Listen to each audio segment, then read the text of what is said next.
বহিষ্কার করেছে। আমরা মঠবাড়িয়ার সাধারণ জনগণ বলতে চাই, অবিলম্বে রুহুল আমিন দুলালের এই বহিষ্কার আদেশ প্রত্যাহার করতে হবে। বহিষ্কার আদেশ প্রত্যাহার করে এই মঠবাড়িয়ার জনসাধারণের আশা আকাঙ্ক্ষার পথে রুহুল আমিন দুলালের জায়গায় আবার ফিরিয়ে দিতে হবে।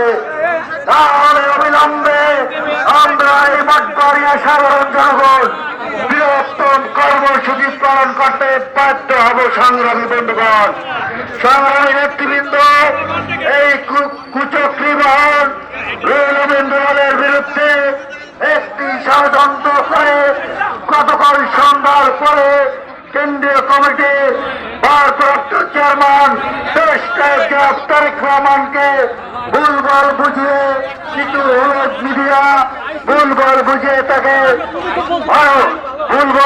তাকে বহিষ্কার করা হয়েছে।